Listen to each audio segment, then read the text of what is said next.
Today I'm going to review my finished Lisette dress.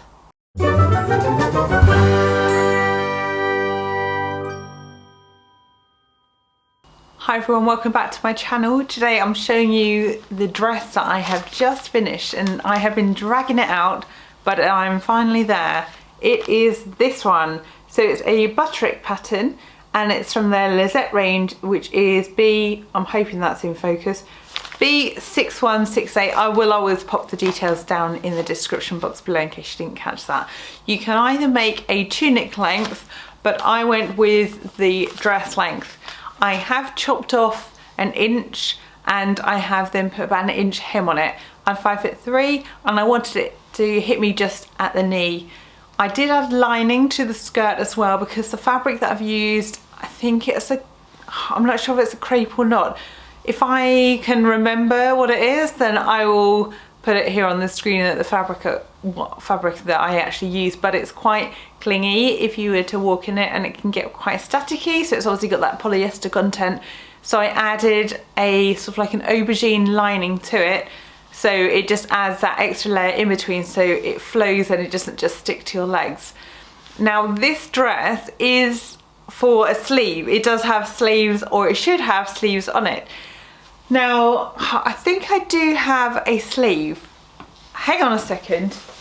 I have a sleeve. Now, this is quite clever in its construction. It has a couple of different techniques in the pattern, which is quite a good way of doing something.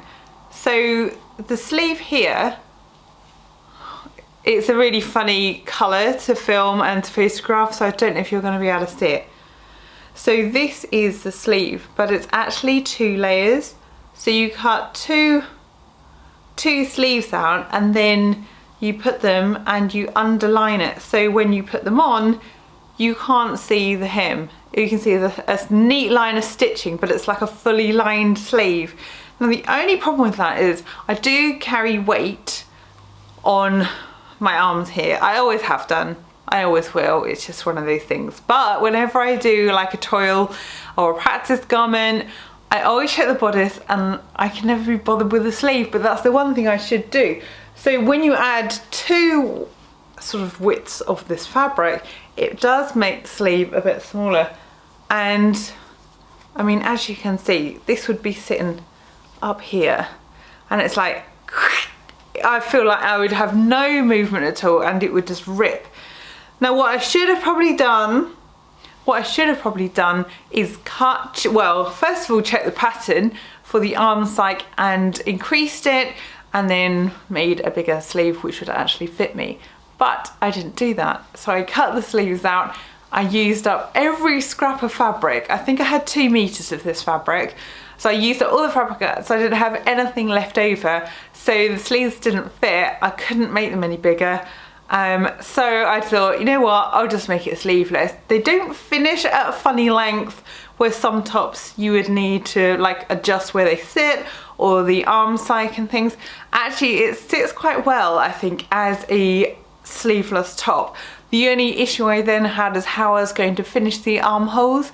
I did think about facing. I hate facings. And again, I didn't have any fabric I had like a few little strands and scraps, but not enough to make a facing for each arm.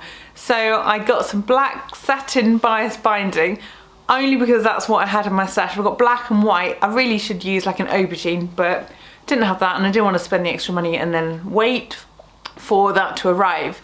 So I just stitched it around and then folded the entire bit under, the seam under, so it's all enclosed. I mean, if I go close you can see that it's there. And then horror, I had to hand stitch, so I tried to blind hem it, so there are stitch marks throughout, but being this colour fabric, I don't think it shows up too much, but a few of the stitches were a little bit tight, so there is a bit of like ruching, but I don't think it's noticeable. And I've got all the movement that I need. One thing to bear in mind, if you're a similar body shape to myself, that you want to maybe just check the arms. Now, one major bugbear I have with this pattern is it will tell you the sizes, it will tell you your bust, waist and hip measurements, And the finished garment measurements are, it says the width on the lower edge. What does that mean? Does that mean the lower edge of the dress? Why would I need to know that? And the back length from the base of the neck. Come on, why is there not the finished measurements of the bust, the waist and the hip? You've got the body measurements, so why haven't Butterick put the finished measurements on? This drives me nuts. Now I got the pattern out, and on the bodice piece, it then did have some measurements on there. Again, they didn't even say bust. It literally just said size 10, so many inches, size 12, so many inches. So I was assuming that that must be the finished bust measurements. And from there, you had to calculate out the ease from the body measurements to work out what the waist and the hip was going to be.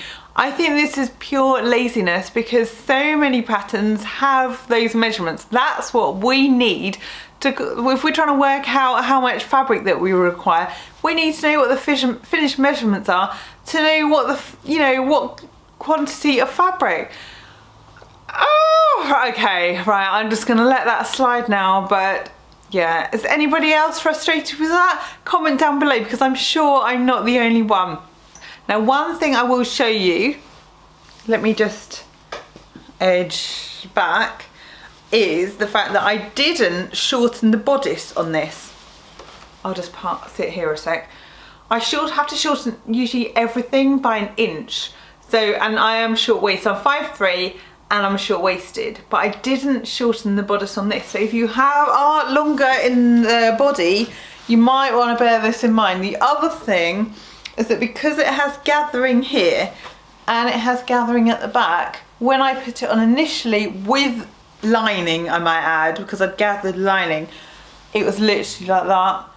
So I have scooped some out of the back, took a chunk out of the back, and with the lining, let me show you, it's not obscene.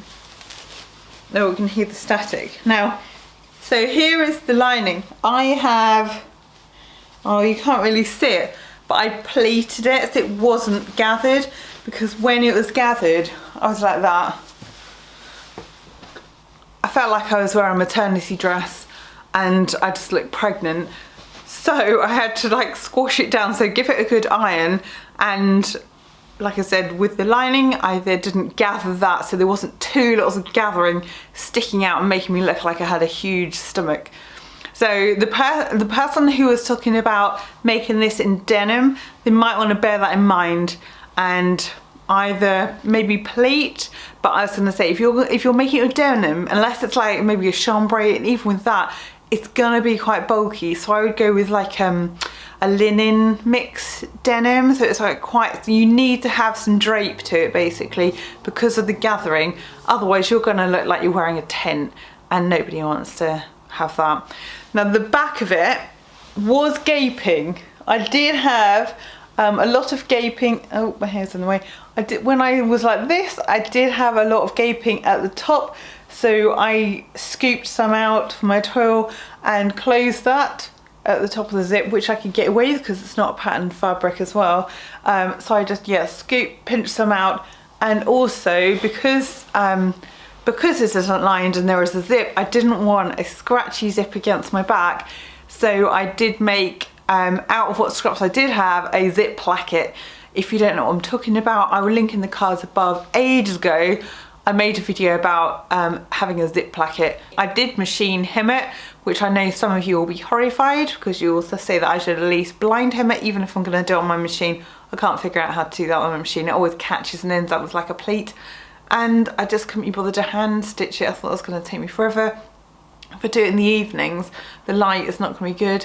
And then I was just being lazy. What can I say? I whipped it through the sewing machine. That's it. So maybe it needs to sort of drop a bit. It does need to hang, but I'm happy that I finished it, and it is in time for my birthday in about a week or so time, and I can wear it to go out, and I'm quite happy with that. Thank you for watching. If you enjoyed it, please give it the old thumbs up and hit subscribe if you haven't done so already, because it helps my videos get seen by more people.